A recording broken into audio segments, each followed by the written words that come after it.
Hey everyone, it's Nick over here at the Roy Real Estate Group, coming at you with another quick video today to help you in your business. And today, what I really wanted to talk about was the listing presentation.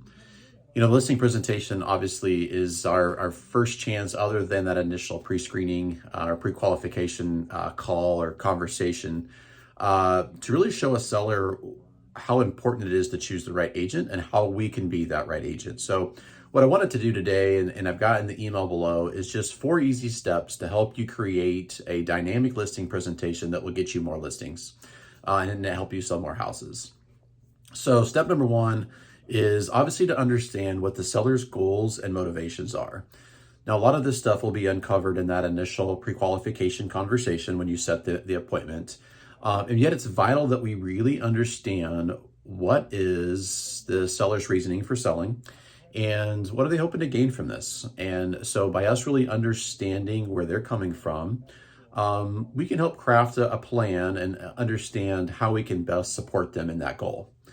So that's really what the first step is. It's a really easy step, but it's just really digging in and understanding what is the seller's goal with selling their home and what's prompting them to be able to do this. And so step 1 is really understanding goals and motivation. Step 2, client expectations. So one of the things that I coach my agents on here at the Roy Group is really digging in and understanding what's important to the client. We can't help someone if we are unsure exactly what's important to them. And so an easy way, I'm a big sports fan. You can see in the background, a big Shocker fan, a big Chiefs fan. And so we don't know if we're winning or losing if we don't know how to keep score or what the scoreboard or scorecard even is. And so how we do that with a seller is to ask them, what's important to you and the agent that you hire?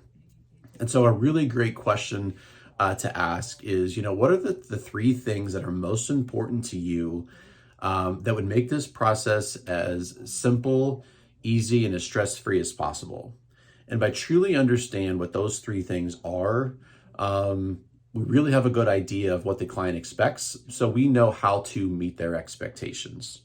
So that is really step 2. Step 3, explain your value. So now that you understand their goals, you understand their motivation, and you understand those 3 things that are important to them, and it could be 2 things, it could be 4 things, but we're going to go with 3 for right now.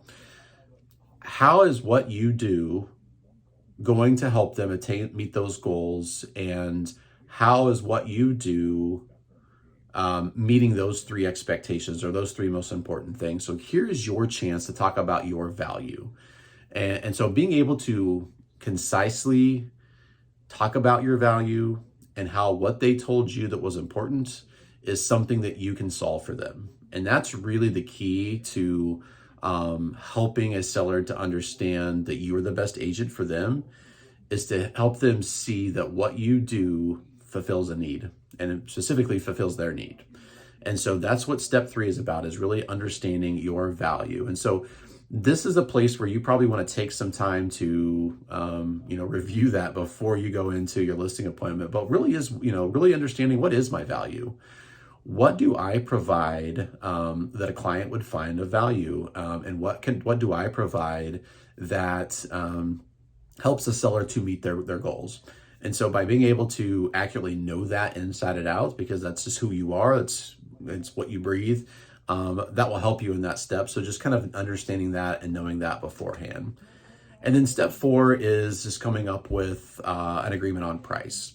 And so I'm gonna say something that might be a little controversial out there, and that is, it is not our job to tell a seller what their home is worth. That is up to the buyer, and that is up to an appraiser. What our job really is to bring data to the seller, show them what the current market looks like for their neighborhood, for the city of Wichita, if you're in Wichita, or Andover, wherever you might be, what the market looks like, what the trends have been as of recently, and then together, based on the data that you have, you guys come up with a price together.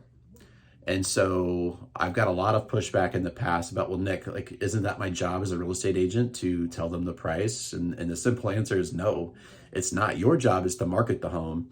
and get the home sold for the most amount of money, put the most amount of money in your seller's pocket. It's a collaborative effort to come up with price by looking at the data and then using and talking with them and coming up with a price that would get their home sold for the most amount of money in today's market. So, the market of yesterday is not the market of today. And so it's always helpful in understanding with your clients what today's market really looks like. So another point that I wanted to make with that, or not really a point, I guess it's just a way of thinking, is stop using the term list price. I know it's a very common term in our industry, but if you really think about what that price really means, it's a marketing price. And so when you talk to a seller about that, like, this is the price that's going to be shown to any potential buyers. So when we market your home, this is the price that's going to be out there for them. And so again, it's not up to us to determine what the final sales price is going to be. Like, if we could do that, like, I don't think we'd be in real estate. I think we'd be making money in Vegas somehow. Like, we could really tell the future with that. It's really just, again, it's understanding the market and coming up with a price that it's a good price to market their home at. And so if you think about it as a market price instead of a list price, maybe that kind of helps in that area. So again, just kind of quickly recap by talking about their goals and their motivation, getting into what's really important to your seller in terms of, what's the scorecard that they're going to keep track of, like, how do you win with them?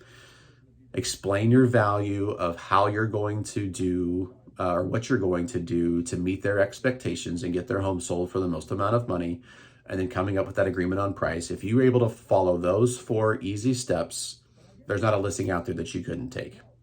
We hope that this resource was of value to you. We would love to hear comments, so please reply to the email. Let us know what you thought, and we'll talk to you soon.